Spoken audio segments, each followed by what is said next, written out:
Mas vamos lá, vamos para a questãozinha aqui, outra questãozinha da UFRN, para deixar saudades, não é verdade? Já que esse é o último ano da nossa querida aí, né, prova elaborada pela Compev aí para a UFRN, tá bom? Olha, outra questãozinha de tabela, né, que ele fala aí, vamos lá, vamos dar uma lida aqui bem rapidinho. Outra questão boa pra caramba aí da UFRN. Embora o Brasil tenha uma das maiores jazidas de sal do mundo, sua produção anual em milhões de toneladas ainda é inferior da Alemanha e da Austrália, a do Canadá, da China, dos Estados Unidos, da França, da Índia, do México, tá atrás de muita gente, né? A gente pensa que aqui em Macau supera tudo, né? Mas não, a gente tá perdendo ainda para um bocado de gente. Mas tudo bem, a gente chega lá, né? Aí ele fala, inclusive a gente chega lá na educação, saúde e segurança, não é verdade? Aí ele fala, o gráfico ao lado, né, mostra a produção de sal nesse país no ano aí, no caso de 2000. Tá aí a tabela, não é fácil aí, não tem muita bronca. Aí ele fala, considerando esses principais países produtores, a melhor aproximação do percentual de participação do Brasil na produção mundial de sal em 2000 foi de quanto? Deixa eu fazer aqui um negócio, deixa eu passar logo aqui. A questão aqui, deixa eu ver se o gráfico, infelizmente o gráfico não está não, mas vamos lá. Deixa eu passar aqui para vocês, só o esquema aqui do gráfico para vocês. Olha só, se vocês olharem direitinho, isso aqui é o Brasil, ou seja, aqui são 16, são 6, deixa eu dar uma lida aqui direitinho, são 6 o quê, hein? Está em quê? Considerando... Milhões de toneladas. Milhões de toneladas. Meu amigo, o Brasil produz 6 milhões de toneladas. A Alemanha 16, a Austrália 9, Canadá, no caso aí, 13, China 30, os Estados Unidos 43, França 7, Índia 15 e o México 9, né? O que é que eu quero saber? Eu quero saber qual o percentual aí no caso, né, do Brasil em relação a esses outros países, né? Claro que o Brasil também dentro da história. O que é que você tem que fazer? Passa para cá para a gente falar sobre questão de percentual, né? Quando você tem, no caso, o percentual, você tem que pegar o todo. Esse todo é exatamente você somar, não é verdade? Essas milhões, são milhões de toneladas, você tem que somar essas milhões de toneladas que tem tanto o Brasil quanto a Alemanha, a Austrália, Canadá, deixa eu até colocar o computador um pouco mais para cá, a China, Estados Unidos, França, Índia, mas você tem que somar isso tudo. Isso seria exatamente o chamado 100%, o total no caso, e você vai ter que pegar o Brasil, só com as 6 milhões de toneladas, na verdade, e colocar em cima. Você vai ficar 6 dividido por esse total, que vai ser exatamente o percentual aí no caso, do que o Brasil produziu em relação ao 100%, ao todo, na verdade. Então, um cálculo simples, é pegar 6 e dividir pelo somatório, né? Então, a questão é que você não pode dar essa bobeira, assim, você não pode ter a liberdade, eu acho, você não pode, né, o luxo de estar perdendo uma questão dessa, nem na UFRN, nem pro Enem, porque dependendo do curso que você for fazer, não é verdade, você é uma questão que às vezes você do curso, né? Isso aqui é aquela questão que é certa. Não tem esse negócio, não, eu acho que eu posso, não pode. Você não pode se dar o luxo de errar uma questão assim, que é uma questão bem elaborada, tranquila, mas você não pode estar dando a bobeira de errar. Vamos aqui agora, é conta. Tem uma conta, eu não vou negar, eu sempre falo, apesar de ser professor de matemática, mas é uma conta chata, que para mim, matemática mesmo não é conta, para mim matemática é raciocínio, eu acho mais interessante isso, né? Mas o que a gente vai fazer agora é uma continha chata, né? Que você também não vai deixar de fazer isso na hora lá da sua prova, tá certo? Passa para cá, pra gente ver aqui. Olha só, dá uma olhadinha aqui. Aí, como a gente comentou, vou ter que pegar aí 6, 16, 9, 13, deixa eu até colocar aqui, 30, 43, 7, 15 e 9. Né? Isso é o total, são 100%, para depois a gente pegar o 6 e dividir por esse total. Vamos lá. Olha só como a questão ela é tranquila, né? Quantidade de sal produzido no Brasil em 2000, né? São de 6 toneladas. Aí, a quantidade de sal produzida em 2000. Esse é o total, né? Que são os países agora que a tabela foi... Você está com a tabela e diz aí quem são os países aí para mim, bem rapidinho, para lembrar. Brasil, Alemanha, Austrália, Canadá, China, Estados Unidos, França, Índia e México. Pronto, esse aí é o total do que foi produzido, claro, com a parte do Brasil dentro da história, não é verdade? Enfim, ou seja, 40, né? Valeu, já está colocando para eu ver. 148 toneladas. Eu acho que são 1.000 toneladas, não é verdade? Uhum. Deixa eu dar uma olhada, são em milhões de toneladas. Eu estou colocando aqui tudo em tonelada, mas são milhões de toneladas, mas quando você divide, vai dar o mesmo resultado, não é verdade? Então, ó, tá aqui, ó, para calcular aqui o percentual, basta dividir a quantidade produzida no Brasil pela quantidade aí produzida por todos os países. De novo, aqui a gente não colocou no slide, mas aí ele coloquei 6 toneladas e 148 toneladas, mas são milhões, né? São em milhões, né? Tá certo? Mas é só cancela os zeros que tem. Enfim, você vai ter 6 dividido por 148, que vai dar uma aproximaçãozinha de 0,04%, né? Deixa eu colocar aqui bonitinho, alternativa letra A, né? Tem o pessoal que fala de Iron Maiden. Tá correto isso, Ronaldo? Bom, Pessoal, passa para cá para o jornal logo escolhendo a próxima questão. Enfim, galerinha, questãozinha de porcentagem é uma questão, assim, qualquer prova do vestibular, alguma coisa aí cai, não é verdade? Alguma coisa aí em relação a isso vai cair. O Enem, a gente até, inclusive, eu passei para os meus alunos algumas tabelas sobre isso, né? Que inclusive saiu na revista Veja, que é uma revista de uma certa credibilidade para o país, que é sobre exatamente isso, que é o que mais cai no Enem. Aí eles colocaram um gráfico lá, né, inclusive para todas as matérias, matemática também. Regra de 3, porcentagem, o que mais? Razão e proporção, estatística, isso aí é um dos assuntos que mais cai. Inclusive a gente pode até já aqui marcando para a próxima aula, né, Ronaldo, aqui de matemática, algo de estatística, não seria interessante? Com certeza. Se eu não me engano, você tem até os slides já feitos, até, né, já que são os meus, aí já vai para os seus, aí fica até para a gente, né, não ter trabalho, não é verdade? Claro. Ronaldo, com Vamos você nessa, agora, Ronaldo. Já escolheu aí a questão? Já escolhi. Estadual do Rio de Janeiro de 2012, ó, questãozinha 0 bala, né, como se diz. Em um ecossistema lacustre. De lago, não é de lustre não, é de lago. Lacustre de lago. Habitado por vários peixes de pequeno porte, foi introduzido um determinado peixe carnívoro. A presença desse predador provocou variação das populações nos seres vivos ali existentes, conforme mostra o gráfico a seguir. Então, ó, eixo Y, população dos seres vivos. Eixo X, o tempo. Então, quer dizer, a população, evidentemente, está variando com o tempo, né? E perceba que ele está aqui, ó. Ele está indicando aqui com essa setinha, ó. Eu também estou dando destaque aqui, ó. A introdução do peixe carnívoro. Então, ele introduziu o peixe carnívoro e aqui, né, essas retas, né, aqui uma reta horizontal, aqui essas outras curvas e tal, elas indicam que a população dos seres vivos de acordo com o tempo. Beleza. Bem rapidinho, né? Pelo visto aí, esse peixe X, ele não teve aí, o tempo não afeta a população dele, pelo menos por enquanto, aí, enquanto está no gráfico, constante, né? Não tem muito se preocupar com isso, né? Uma função constante. Vamos ver o comando da questão, o que é que ele pediu? A curva que indica a tendência de variação da população de fitoplâncton, cheio de nome esquisito, né? Nesse lago. A gente é matemático, né? Biologia a gente é matemático. Complicado. Após a introdução do peixe carnívoro, é identificada por... Jonathan, comigo aqui na telinha, rapidinho.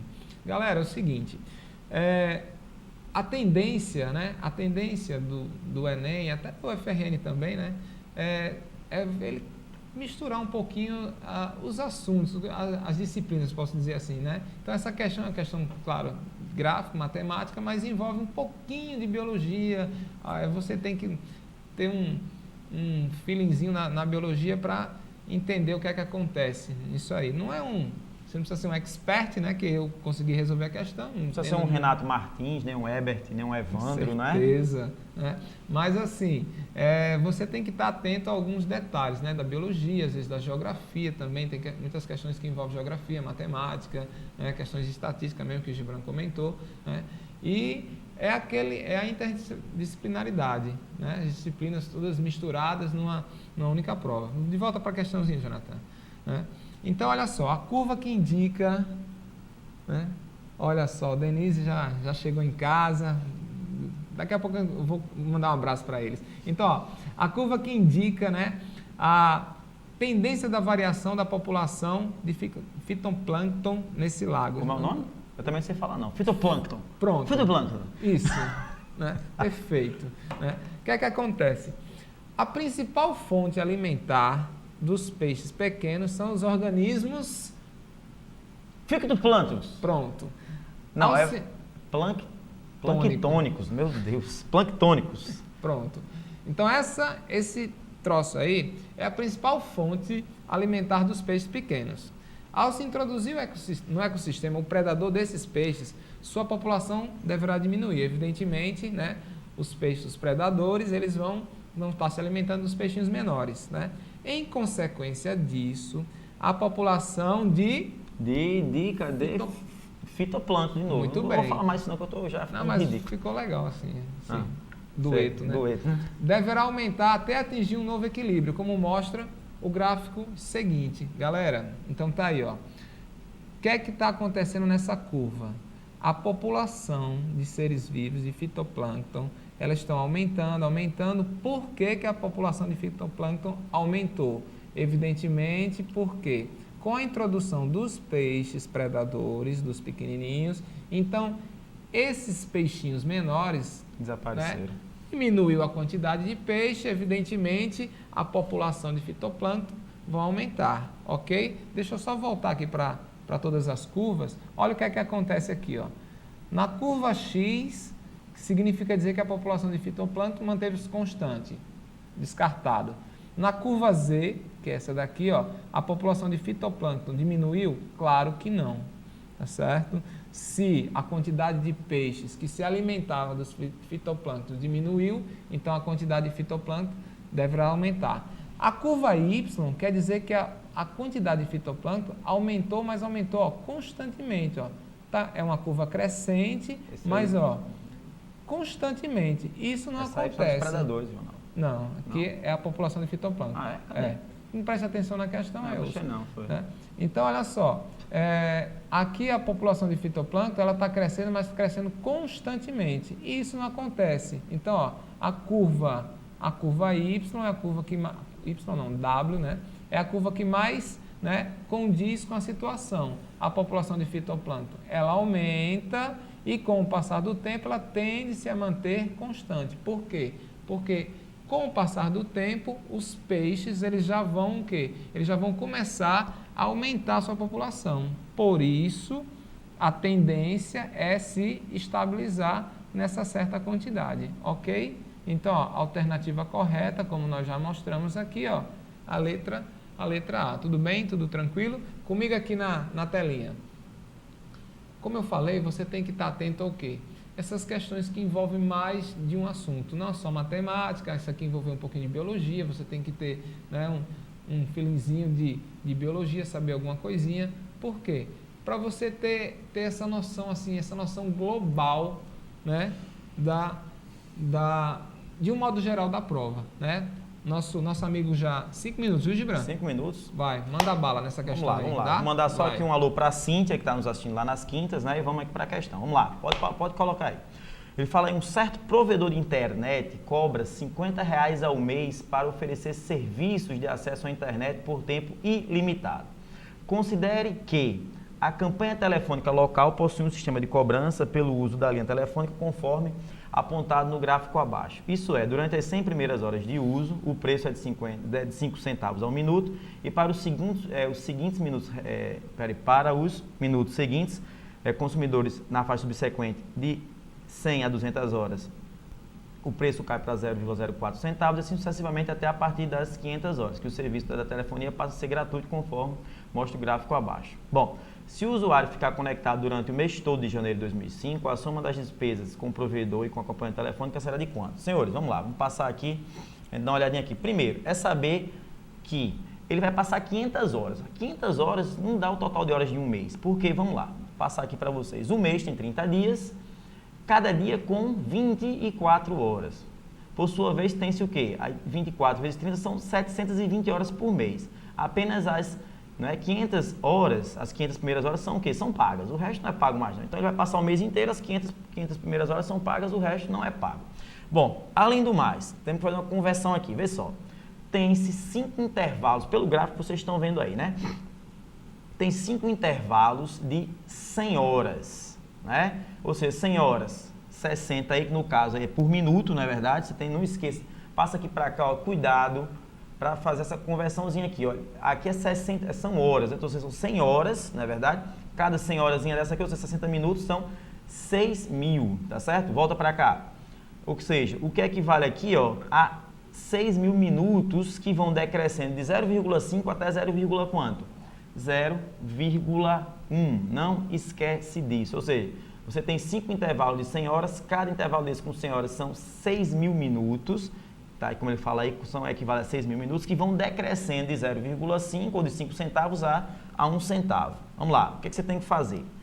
Professor, eu tenho que fazer essa conta toda, ela é muito grande. Rapaz, não.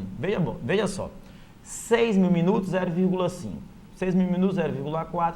Eu não acho legal você pegar e fazer essas multiplicações todas na prova. Qual a ideia? É pegar os 6.000 e colocar em evidência. Seria mais interessante. Dá uma olhadinha aqui, ó. Pronto. Ou seja, você vai pegar agora 5 centavos, 4 centavos, 3 centavos, 2 centavos e 1 centavo, que dá 15 centavos. Ou seja, está aqui, ó. 6 mil multiplicado por quanto? Pelos 15 centavos. Tem-se então 900 e mais uma taxa de quanto? De 50, logo você vai pagar aí quanto? 950 por mês. A alternativa aí, letra correta, letra B, Jornal do Boy. Pessoal, passa para cá. Pessoal, eu quero agradecer a vocês a oportunidade. Provavelmente eu estarei aqui para a gente passar, como a gente já falou com o Jornal, mais uma aulazinha aí, no caso, sei lá, de estatística, a gente está pensando, né, Jornal? Para vocês, uma boa noite aí, bons estudos aí para vocês. Bom, queria agradecer, né, mandar um abraço pessoal do Instituto Brasil, do Auxiliadora, do Marista, do CEI Romualdo, do CEI Mirassol, CEI Zona Sul também, dá muita aula, hein? né, a gente dá aula em vários colégios, pessoal do CDF, né, todo mundo, Priscila, Thaís, Monique Melo, Diego Araújo, Sayonara Pinheiro, tá todo mundo ligado aqui, né? Tio Equinho, né? Denise liberou ele, saiu do castigo, tio Equinho. Pode jogar poker já agora? Pode jogar poker, já saiu do castigo. Pode perder de sequência, quando tiver 30 reais. Pronto. Galera, muito boa noite. Próximo final de semana nós estaremos aqui no sábado a partir das 20 horas e 30 minutos, no domingo a partir das 20 horas, com os nossos aulões para o Enem e vestibulares. Muito boa noite e boa semana a todos.